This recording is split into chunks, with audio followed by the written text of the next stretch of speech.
My name is Elaine, and at 32 years old, I never expected to find my voice at the Thanksgiving table. Every year I dreaded our family gathering, knowing my mother, Diane, would find new ways to remind me. I never quite measured up. But this year was different. When she called me a mistake over pumpkin pie and everyone laughed, something inside me finally broke free. The words that came out of my mouth changed our family forever. If you have ever had to stand up to toxic family members, let me know where you are watching from. Hit that like button and subscribe for more stories about finding your strength in difficult relationships. Growing up in suburban Michigan, our house looked picture perfect from the outside. Two-story colonial with green shutters, neatly trimmed lawn and flower beds that bloomed right on schedule. But inside those walls, my childhood was anything but idyllic. My mother Diane was the kind of parent who seemed warm and charming to neighbors and teachers. But behind closed doors, she wielded criticism like a surgeon wields a scalpel, precise and cutting. Elaine, stand up straight.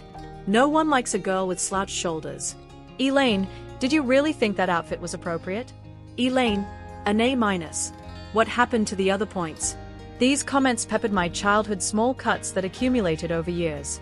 Meanwhile, my younger brother Kyle received a completely different upbringing under the same roof. 3 years. My junior Kyle was the golden child from the moment he was born. Look at Kyle. Already reading at 4 years old. Kyle is so natural at baseball. He gets that from my side of the family. Kyle just knows how to talk to people. Such a charmer. My father, Harold, witnessed it. All from behind his newspaper or later his laptop screen. A kind but conflict-avoidant man who worked as an accountant. Dad would occasionally throw me sympathetic glances or pat my shoulder after particularly harsh maternal criticisms. But he never directly intervened. Your mother just wants what is best for you, he would say privately. She has high expectations because she believes in you. But it never felt like belief. It felt like disappointment. Despite the emotional headwinds at home, I excelled academically. School became my refuge, a place where effort translated to measurable success. I graduated high school as valedictorian, earned a full scholarship to University of Michigan and graduated summa cum laude with a double major in marketing and psychology. My career trajectory continued upward. After college, I moved to Chicago and worked my way up at a prestigious marketing firm, eventually becoming the youngest executive in company history at 30. I had my own downtown apartment with a view of Lake Michigan, close friends who valued me, and even a recently adopted rescue dog named Baxter. By external measures, I had succeeded, but family gatherings still reduced me to that uncertain little girl desperate for approval that never came. It was only in the past year that I had begun seeing a therapist, Dr. Winters, who helped me understand the dynamics at play. Words like narcissistic tendencies and golden child syndrome gave framework to my experiences. Our weekly sessions had slowly rebuilt my sense of self-worth and established healthier boundaries in most areas of my life except with my family of origin. Family systems are often the last frontier in boundary work. Dr. Winters had explained in our session just before Thanksgiving. Those patterns were established when you were most vulnerable and have had the longest to set in. When the annual Thanksgiving invitation came, my first instinct was to decline. I had a legitimate excuse, a company retreat in Colorado that had been rescheduled. But after talking it through in therapy, I made the decision to attend armed with new awareness and boundaries. You get to decide how much power her words have.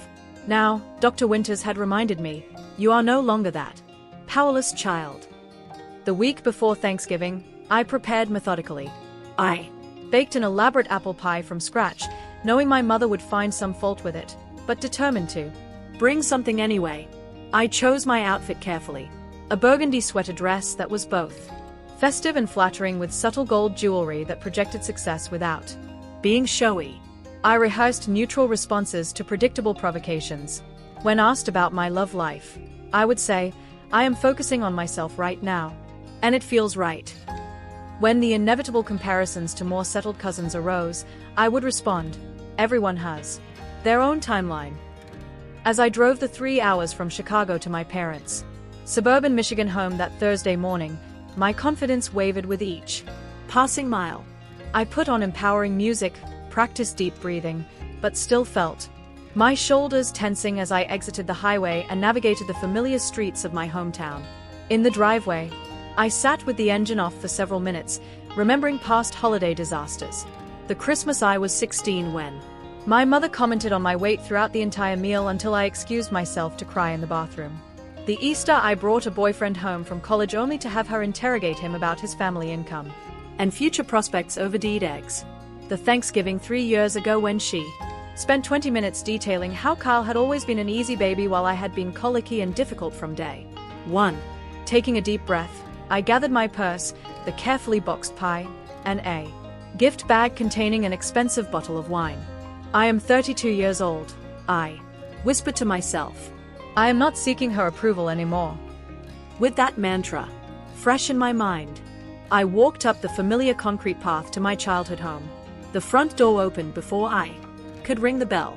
My mother stood in the entryway wearing a perfectly pressed apron over a camel-coiled cashmere sweater, her shoulder-length gray-blonde hair arranged in what she called her holiday style. She looked every bit the suburban matriarch she aspired to be. "Elaine, we were beginning to think you might not make it," she said, her tone conveying both accusation and disappointment. No hug, just a critical once-over. "You look tired." The drive must have been difficult. Before I could respond, my father appeared behind her, offering the warm smile that had been my emotional lifeline growing up. "There she is," he said, stepping forward to embrace me. "So glad you made it, sweetheart." I hugged him back, breathing in the familiar scent of his aftershave. "Good to see you, Dad." The house was immaculate, as always, decorated with tasteful Thanksgiving-themed items. Nothing excessive, but everything coordinated. The familiar scent of roasting turkey and my mother's signature sage stuffing filled the air, mingling with cinnamon from simmering potpourri. In the living room, the extended family had already assembled. Aunt Florence, my mother's older sister, waved from her perch on the window seat. Beside her sat cousin Heather and her husband Tom with their twin toddlers, dressed in matching outfits. Uncle Frank, my father's brother, broke away from a conversation to greet me warmly. "There is my favorite niece," he said, giving me a bear hug that momentarily lifted my spirits. Uncle Frank had always seen through the family dynamics and offered subtle support. "How is the Chicago marketing mogul?" he asked, genuinely interested in my career in a way my parents never seemed to be. "The agency is doing well," I started to explain before my mother interrupted. "Elaine, you should put your pie in the kitchen, though. I already made pumpkin, apple and pecan, so we might not get to it today." I felt the familiar sting, but smiled. "No problem. It will keep for tomorrow." In the kitchen, I found my brother Kyle helping his wife Stephanie arrange a charcuterie board. At 29, Kyle had fulfilled all our mother's expectations, becoming a successful pediatrician, marrying a woman who gave up her teaching career to support him, and recently purchasing a home in an exclusive suburb just 20 minutes from our parents. Elaine, Kyle smiled. Genuinely. Despite our mother's obvious favoritism, Kyle and I had maintained a decent relationship, though not as close as I wished. "Great to see you. How was the drive?" "Not bad. Light traffic," I replied, placing my pie on the crowded counter. Stephanie offered a tight smile. "Elaine loved the dress. Is that new?" Her tone suggested it was a splurge I could not afford, though in reality my salary likely doubled what Kyle made as a resident. "Oh, this old thing. Had it for ages," I replied casually, refusing to take the bait. My mother swooped in, fussing with dishes that were already perfectly arranged. "Stephanie, that board looks wonderful. You have such an artistic touch. Must be the teacher in you." Former teacher, Stephanie corrected with practiced humility. "Just a stay-at-home wife now, learning to cook and decorate. And no one does it better." My mother beamed at her daughter-in-law. "Kyle is so lucky." I opened the wine I had brought, pouring myself a generous glass before offering it to others. Uncle Frank accepted with a knowing wink. "So Elaine, my mother began as she checked something in the oven, still at the same company. I told Judy from my garden club that you work in advertising marketing strategy." "Actually," I corrected mildly. "Yes, same firm." I was promoted to executive level last year. I mentioned it at Christmas. Oh, that is right, she said dismissively. Carl just finished his pediatric rotation with flying colors. His attending said he has the best bedside manner with children she has ever seen. And so it began, the systematic elevation of Kyle and subtle diminishment of my achievements. I sipped my wine and reminded myself of Dr. Winter's advice. You do not need to convince her of your worth. The pre-dinner mingling continued, with various small interactions that picked at my confidence. My mother mentioned how much weight I seemed to have gained since summer. Aunt Florence complimented my apartment location, only to have my mother question whether it was really a safe neighborhood. Cousin Heather asked about my love life in a tone that suggested 32 and single was practically spinsterhood. With each interaction, I felt myself slipping back into old patterns, apologizing for my life choices, minimizing my accomplishments, and seeking approval I knew would never come. The single glass of wine turned into 3 as I tried to dull the familiar pain of being found wanting. Uncle Frank cornered me by the hallway bathroom, concern evident in his kind eyes. You holding up? Okay, kiddo. I forced a smile. Just the usual family fun. He squeezed my shoulder. You know, your mom has always been jealous of anyone who does things differently than she did. Your success reminds her of roads not taken. Before I could respond, my mother called everyone to the dining room. Dinner is served. Everyone, find your place cards. I entered the formal dining room to discover I had been seated at the opposite end from Uncle Frank and beside Cousin Heather's husband, Tom, who had spoken approximately 10 words to me in the 5 years since their wedding. On my other side was my mother's friend, Vivian, who I barely knew. Strategic isolation as always. As I took my assigned seat, I caught a glimpse of myself in the dining room mirror and straightened my posture, remembering my therapist's words. Your mother cannot diminish your worth unless you give her that power. With that thought, I put my napkin in my lap and prepared for the next phase of the annual emotional gauntlet. The Thanksgiving table looked like something from a home decorating magazine. Crisp white tablecloth, fine china that only emerged for special occasions, crystal glasses catching the light from the antique chandelier, and an elaborate centerpiece of autumn flowers and miniature pumpkins. My mother had always been meticulous about presentation, as if a perfect table setting could ensure a perfect family. Before we serve, my mother announced I would like to continue our tradition of sharing what we are thankful for this year. This tradition had always been an opportunity for subtle competition and passive-aggressive comments disguised as gratitude. I braced myself as my mother began. I am thankful for this beautiful family, especially for Kyle and Stephanie, who bring me such joy with their visits and calls. She paused meaningfully. And of course, for Elaine, making the effort to join us despite her busy schedule that keeps her away so often. There it was, the first direct hit, implying I deliberately stayed away rather than acknowledging that Chicago was a 3-hour drive and I had a demanding career. My father went next, thankfully, keeping his comments general about health and prosperity. Then came Kyle, who spoke about his gratitude for his medical residency opportunities and supportive wife. Stephanie followed with a sugary speech about being thankful for traditional family values while glancing pointedly in my direction, the childless career woman. When my turn came, I kept it simple. I am grateful for growth this year, both professionally and personally, and for moments that bring us together, neutral, positive, and brief. My mother frowned slightly, clearly expecting more graveling appreciation for her hospitality. Well, that was succinct. As the food was passed around, conversation moved to family updates. Cousin Heather dominated, initially with stories about her twins' preschool achievements. Each anecdote met with excessive enthusiasm from my mother. Speaking of children, my mother segued smoothly after the twins' discussion exhausted itself. Vivian's daughter just had her 3rd baby. A beautiful family. Vivian, eager to join the conversation, pulled out her phone. Look at my grandbabies. The oldest is just starting kindergarten. The phone was passed around with appropriate coos from everyone. When it reached me, I smiled at the cute photos. They look like wonderful kids. There is nothing like grandchildren, my mother sighed, staring directly at me. I just hope I live long enough to experience that joy myself. Kyle shifted uncomfortably. Mom, we have talked about this. Stephanie and I will start our family when the time is right. Of course. Darling. My mother patted his hand. No pressure. You two will make such wonderful parents when you are ready. Then, as if she could not help herself, she added, though Elaine should probably be thinking about it more urgently given her age. The table went momentarily quiet. I took a deliberate bite of turkey and chewed slowly before responding. Actually, I am quite content with my life as it is. Not everyone needs the same path to fulfillment. Of course not. Dear, my mother replied with false sweetness.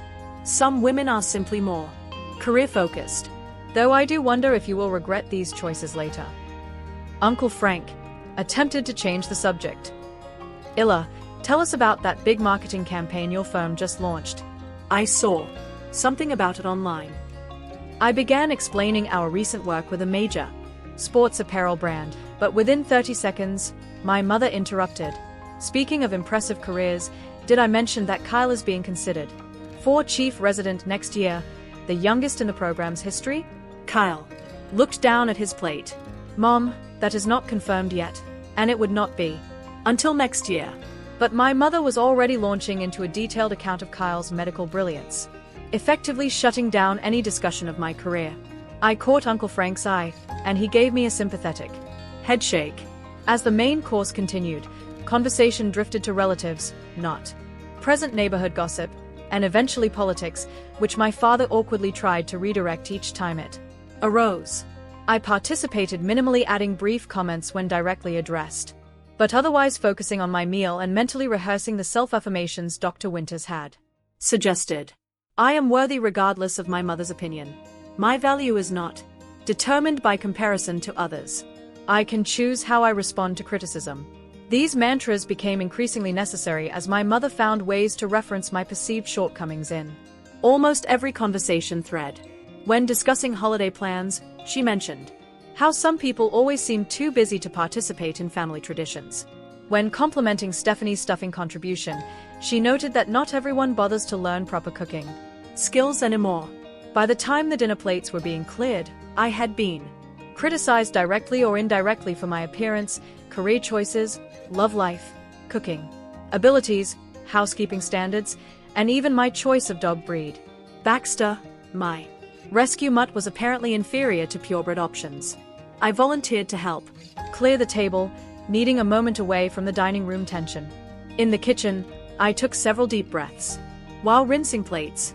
You know, she is never going to change, Aunt Florence said, surprising me as she entered with a stack of dishes. My sister has always been this way. Probably stems from how our mother treated her. That explains it, but does not excuse it, I replied, quietly, not wanting my voice to carry. Aunt Florence patted my arm. No, it does not. But understanding it might help you take it less personally. It is her damage, not a reflection of you.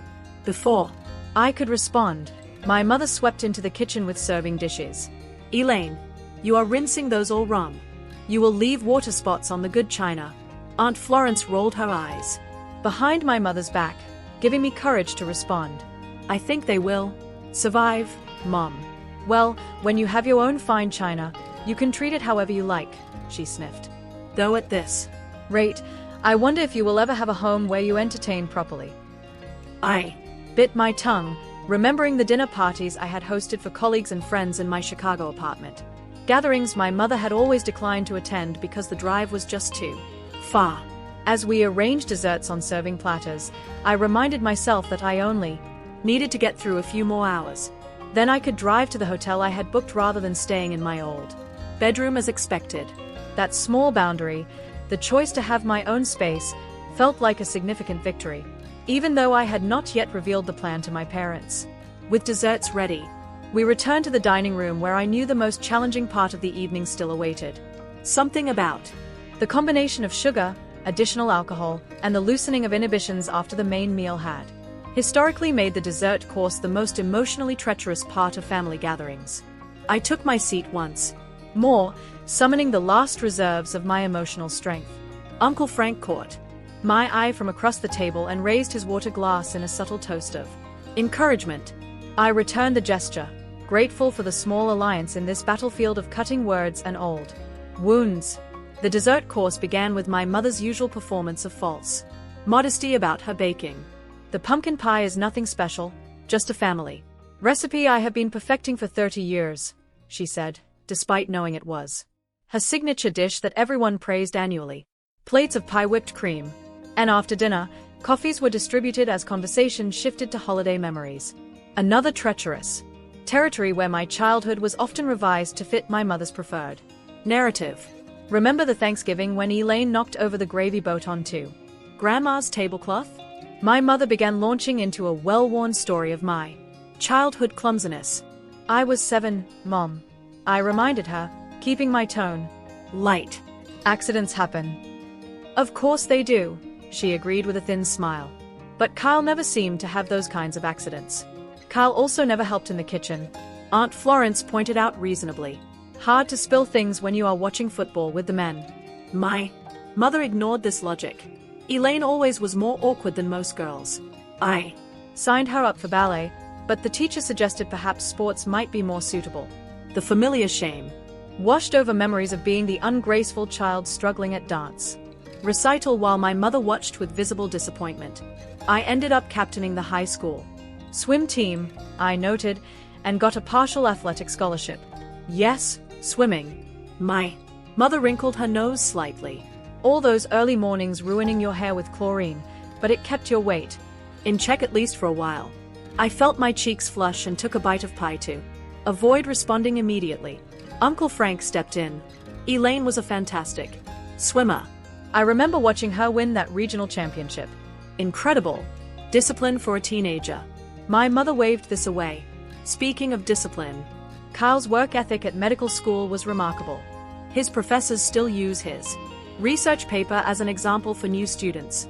The systematic redirecting of any positive attention continued as dessert progressed.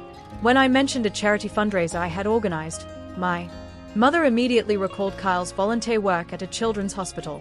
When Aunt Florence asked about my condo's Lakeview, my mother launched into praise for Kyle and Stephanie's new house.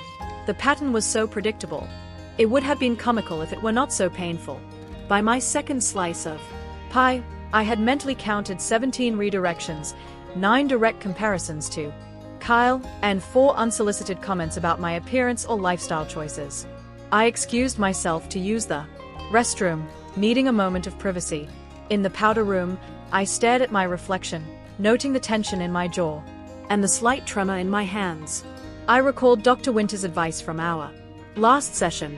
When you feel overwhelmed, ground yourself physically. Feel your feet on the floor. Count your breaths. Remember, you are an adult now with choices your child's self did not have. I practiced this for several minutes, then splashed cold water on my face and reapplied my lipstick. As I reached for the door handle, I heard my mother's voice in the hallway. I worry about Elaine. Really, I do. Still single at her age, so focused on work. It just is not natural. My hand froze on the door knob. She seems successful and happy, came Uncle Frank's measured response. Not everyone needs the same things in life. That is just what childless women say to make themselves feel better about their choices, my mother replied dismissively. Deep down, they all regret it eventually. I waited until their voices moved away before emerging my momentary calm, shattered by this fresh evidence that my mother would never see me clearly or respect my life choices. Back at the table, the conversation had shifted to holiday plans. Stephanie was detailing their elaborate Christmas decorating scheme while my mother listened with rapt attention. We have a professional coming to hang the lights this year, Stephanie explained. Kyle thought it would be safer than him climbing around on ladders. So sensible. My mother approved. Doctors need to protect their hands. The company is doing a full display with a theme, Kyle added. Winter Wonderland or something. How lovely. My mother clasped her hands. We will have to drive by and see it. Elaine, will you be decorating your apartment for Christmas? The question seemed innocent enough, but I recognized the trap. Any answer would be wrong. Too much decoration would be trying too hard for someone living alone. Too little would demonstrate a lack of holiday spirit. Just a small tree and some lights, I answered neutrally. I suppose there is no point doing much when you live alone, she said with exaggerated sympathy. No one to appreciate the effort. I felt something shift inside me. A small crack in the dam of patience I had built. Actually, Mom, I host a holiday party for friends every year. 20 people came last December. Friends from work? She asked, her tone suggesting these were not real relationships. Some from work, others from my volunteer program, my book club, college friends who live in Chicago now. How nice that. You keep busy, she said, the dismissal clear in her voice. Though nothing compares to family, of course. I caught Uncle Frank's eye, and he gave me an encouraging nod, silently supporting my attempt to stand up for myself. As the evening progressed, I found myself making more frequent trips to the kitchen, ostensibly to help clear plates or refill coffee cups, but really to catch moments of solitude. During one such escape, Carl followed me in. Hey, he said awkwardly, leaning against the counter. Mom is in rare form tonight.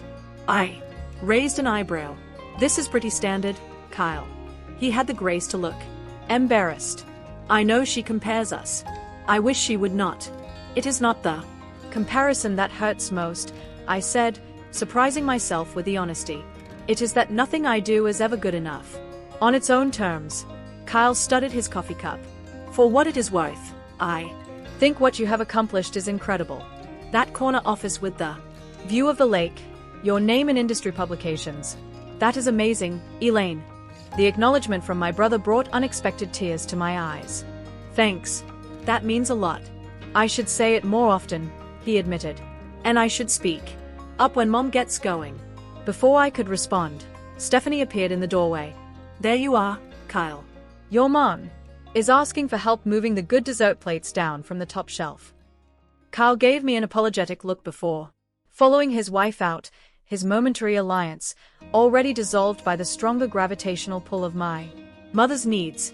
I remained in the kitchen longer than necessary, gathering strength for the final phase of the evening. I thought about leaving early, making an excuse about the long drive back to Chicago, but something kept me there. Some need to see this through to the end. When I returned to the dining room, my father was refilling wine glasses while my mother supervised the coffee service. The conversation had moved to family genetics and traits. Kyle has my father's medical mind, my mother was saying. And Stephanie has our family's natural grace. Their children will be beautiful and brilliant. I took my seat silently, wondering if anyone else noticed how these conversations always circled back to praise for Kyle and Stephanie, regardless of where they began. As I helped myself to a small slice of apple pie, I realized I was just going through the motions now, playing my assigned role in this family drama. I had come hoping things might be different with my new boundaries and awareness, but the dynamics remained unchanged. Only my perception and response could be different. With that realization, I felt a curious sense of calm settle over me. These patterns had persisted for 32 years. They would likely continue unchanged unless something dramatic altered the family system. And while I could not control my mother's behavior, I could control how much power I gave her words. This newfound clarity was about to be tested more severely than I could have imagined as the dessert conversation took its most toxic turn yet. Coffee cups were filled and refilled as the dessert plates were gradually emptied. The dining room had grown warmer as the evening progressed, a combination of the oven having run all day and the metabolic effect of a heavy meal. My father loosened his tie, and Uncle Frank had rolled up his shirt sleeves. Only my mother maintained her perfectly put-together appearance, not a hair out of place, despite hours of hosting. The conversation had settled into reminiscences about past family gatherings, prompted by my father mentioning how this was the 25th Thanksgiving in this house. Remember when we hosted both sides of the family? That first year? He recalled, must have been 20 people crowded around folding tables in the basement because the dining room was still being renovated. That was before Kyle was born, my mother added. Elaine was the only child. Then always underfoot in the kitchen.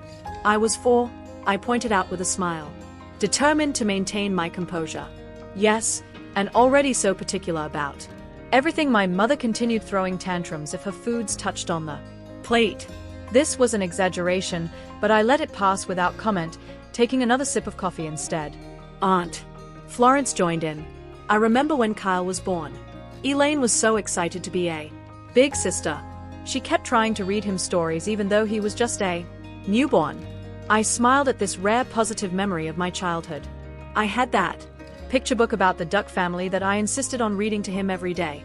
You were so protective, my father added warmly, always checking on him in his crib. For a moment, the conversation had taken a pleasant turn, focusing on a time when our family had felt wholesome and loving. But my mother could never let such moments last. Well, Elaine had to adjust quite a bit when Kyle came along, she said, her tone shifting to something sharper. She had been the center of attention for so long. That is normal for any firstborn, Aunt Florence said. I remember you had the same adjustment when I was born. My mother ignored her sister. It was different with Elaine. We had not exactly planned on having children so quickly after getting married. Her arrival changed all our plans. The atmosphere around the table subtly tensed. My father cleared his throat. Diane, perhaps we should start clearing the dessert plates. I am just being honest, Harold. My mother continued her voice, taking on the slightly higher pitch it did when she was building to something particularly cutting. We were still practically newlyweds when I got pregnant with Elaine. Had to cancel our European trip. Your father had to take that job with the accounting firm instead of starting his own practice. I sat very still, a strange buzzing sensation beginning in my ears. This was not entirely new information, but never had she stated it so boldly at the family table. Mom, Kyle began looking uncomfortable. Oh, Kyle was completely planned. My mother continued as if he had not spoken. We waited until we were financially ready, had the house set up with a proper nursery, did everything by the book. She took a delicate bite of pie, then delivered the final blow. Illa was a mistake. Sometimes I wish you were never born. Our lives would have been so different. She laughed lightly as if she had made a charming joke, and to my horror, nervous laughter rippled around parts of the table. Stephanie actually giggled. Cousin Heather smiled uncomfortably, and my father gave a strange chuckle while staring at his coffee cup. Only Uncle Frank, Aunt Florence, and Kyle remained stone-faced, looking between my mother and me with expressions of shock. The room seemed to slow down around me. I carefully set my fork down beside my half-eaten slice of pie, the tines aligned perfectly parallel to the edge of the plate. I could feel my heart racing in my chest, the pulse visible in my wrist as I placed my hands in my lap. Every childhood hurt, every criticism, every comparison suddenly crystallized into this moment. My mother had finally said explicitly what had been implied my entire life, and she had done it as casually as commenting on the weather, expecting me to accept it as I had accepted everything else. But something had changed in me. Perhaps it was the months of therapy. Perhaps it was the pure shock of hearing those words spoken aloud at the Thanksgiving table. Or perhaps it was simply that after 32 years, I had finally reached my limit. I felt my lips curve into a smile, not the placating smile I usually offered to keep the peace, but something calmer and more genuine. I looked directly at my mother across the length of the table. That explains so much, I said, my voice steady and clear in the suddenly silent room. All these years I thought you were just a terrible mother. But now I understand you never wanted to be my mother at all. The words hung in the air, like crystal sharp and clear. My mother's face drained of color so rapidly I thought she might faint. Huh. Mouth opened and closed without sound, like a fish suddenly pulled from water. No one at the table moved. My father stared at me as if seeing me for the first time. Kyle's eyes were wide with a mixture of shock and what looked almost like admiration. Uncle Frank sat back in his chair with the hint of a satisfied smile while Aunt Florence pressed her napkin to her mouth. Stephanie and Cousin Heather exchanged alarmed glances while Heather's husband Tom suddenly became intensely interested in the pattern on his dessert plate. Vivian, my mother's friend, looked as though she wanted to dissolve through the floor. The silence stretched for what felt like minutes, but was likely only seconds. I maintained eye contact with my mother, refusing to back down or qualify my statement. For once, I had named the truth that had shaped our relationship from the beginning, and I would not take it back to ease her discomfort. Finally, my father attempted to break the tension. "Well, I think we could all use some more coffee. Diane, where did you put the fresh pot?" But my mother remained frozen, her face a mask of shock and something else I had rarely seen there: vulnerability. The tension in the dining room was thick enough to cut with a knife. My father's attempt to divert attention with coffee had failed completely, as everyone remained locked in the tableau created by my words.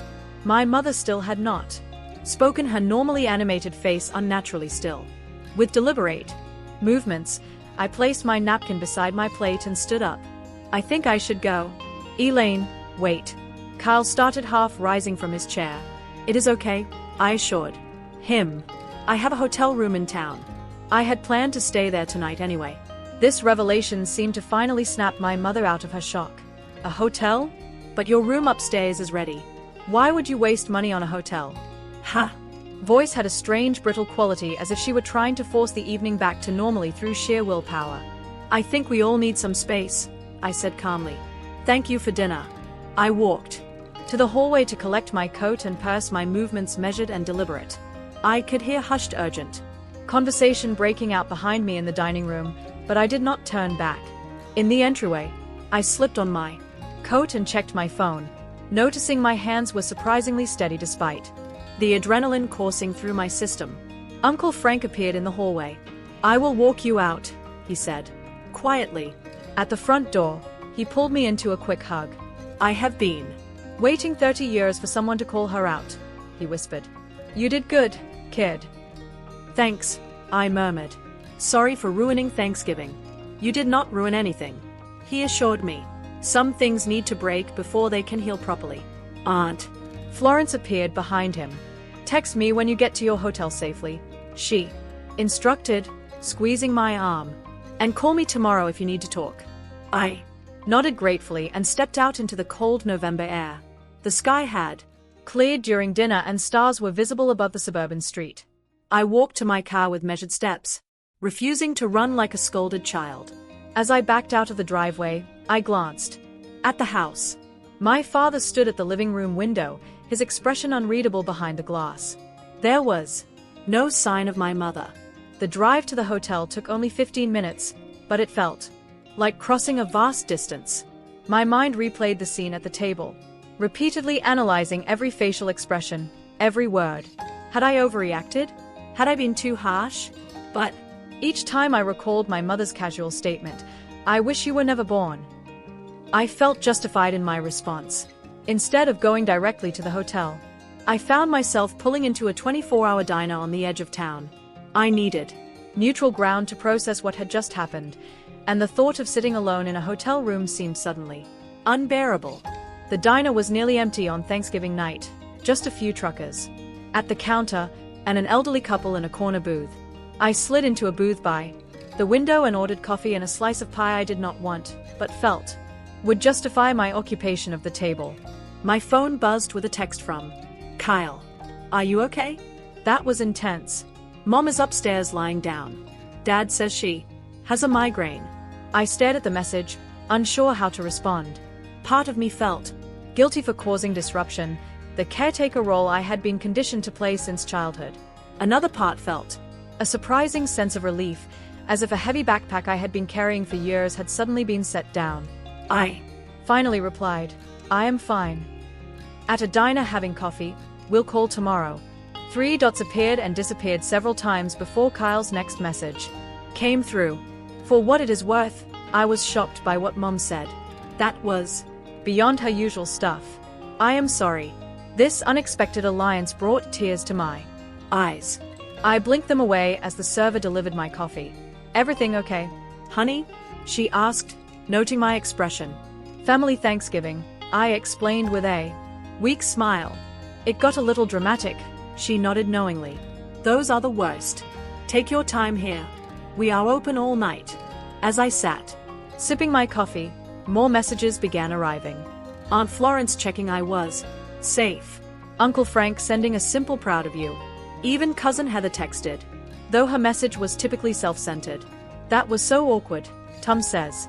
We should leave tomorrow instead of staying the weekend. Is that overreacting? My father did not contact me, which was unsurprising. Conflict avoidance was his specialty, and he would be busy managing my mother's emotional state. By the time I finished my coffee, I had received updates from Kyle about the post-departure fallout. Apparently, after I left, my mother had dramatically retreated upstairs, claiming to feel faint. The remaining guests had made awkward small talk for 30 minutes before beginning to disperse. Uncle Frank had apparently told my father Diane owes Elaine an apology, not the other way around, causing further tension. At the hotel, I went through my bedtime routine mechanically, the emotional exhaustion of the evening finally catching up with me. As I settled into bed, one final text came through from my mother. I do not understand why you would embarrass me like that in front of everyone. Some things should remain private. I will not be speaking to you until you apologize for your behavior. I stared at the message for a long time, recognizing the familiar pattern.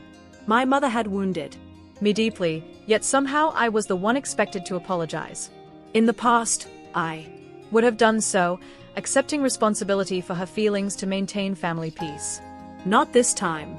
I put the phone down without responding and turned off the light. Despite the emotional turbulence, I fell asleep quickly, as if my body recognized that something important had shifted and needed processing in the deeper realms of consciousness. Morning brought a strange mixture of regret and empowerment.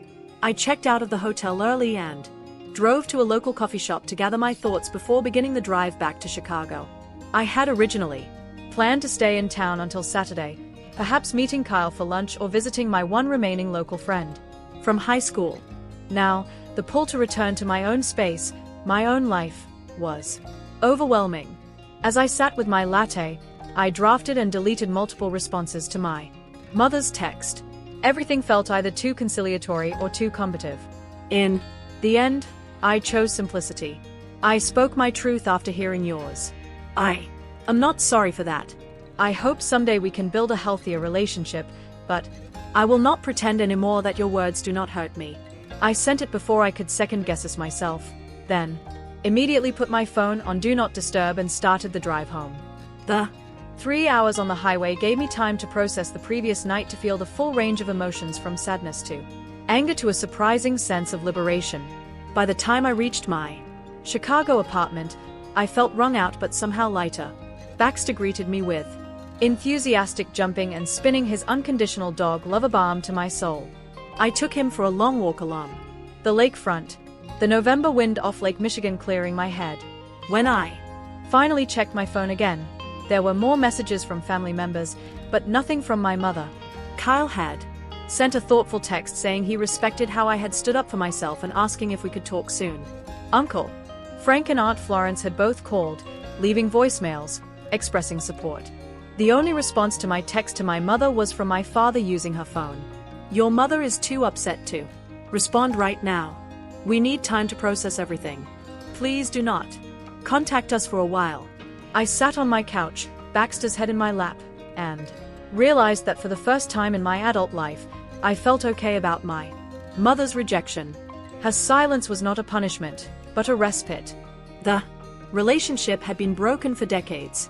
I had simply named the fracture at last. 1 month after the Thanksgiving confrontation, I sat in Dr. Winter's office for our weekly session. The December sunlight filtered weakly through her office blinds, creating patterns on the carpet that Baxter, who now accompanied me to therapy as an emotional support animal, watched with interest. How are you feeling about the holidays?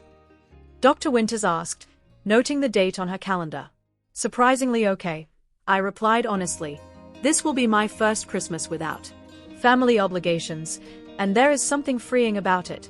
In the weeks since Thanksgiving, the family had divided into camps. My mother maintained her silence, refusing to speak to me directly. My father served as her reluctant messenger, sending occasional stilted texts that were clearly composed. Under her supervision, Kyle had become an unexpected ally, calling weekly and even planning a visit to Chicago in January. Aunt Florence and Uncle Frank had been steadfast supporters, checking in regularly and validating my experience. Cousin Heather and the extended family had mostly retreated to a safe distance, uncomfortable with the disruption to the family system, but not invested enough to take sides. Your mother's reaction is textbook narcissistic, Dr. Winters observed. When confronted with the impact of her behavior, she has made herself the victim and you the villain. I nodded, having come to the same conclusion. The weird thing is I expected to feel more devastated by her cutting me off, but there is relief mixed with the sadness. That relief is telling you something important, Dr. Winters noted. What do you think it means? I considered this, while absently stroking Baxter's ears. I think it means the relationship was more draining than nurturing. Having distance has shown me how much energy I spent managing her feelings and seeking approval that never came. Exactly. And how has this realization affected other areas of your life? This question made me smile. In the months since Thanksgiving, several positive changes had emerged in my daily life. I had started speaking up more confidently in executive meetings at work. I had ended a lukewarm dating relationship that had been lingering mainly because the man looked good on paper. I had even confronted a pushy neighbor about her habit of leaving passive-aggressive notes about hallway noise. I am setting better boundaries everywhere, I told Dr. Winters. It is like once I finally stood up to the person who intimidated me most, everyone else seems less frightening. As Christmas approached, invitations arrived from friends for holiday gatherings. Rather than automatically declining in favor of obligatory family visits, I accepted several, including Christmas Eve dinner with my closest Chicago friends. For Christmas Day itself, I volunteered at a local shelter, finding unexpected joy in serving meals to those without homes or families of their own. A week before Christmas, an unexpected development occurred. Kyle called to say he was in Chicago for a medical conference and asked if we could meet for lunch. We met at a restaurant near my office. The initial awkwardness quickly giving way to the most honest conversation we had ever had as siblings. I want to apologize, Kyle said after we had ordered. I have been complicit in Mom's treatment of you for years. I accepted the golden child role because it was easier than standing up to her. His acknowledgement brought unexpected tears to my eyes. We were both just playing the parts we were assigned. Maybe, but I could have been a better brother, he insisted.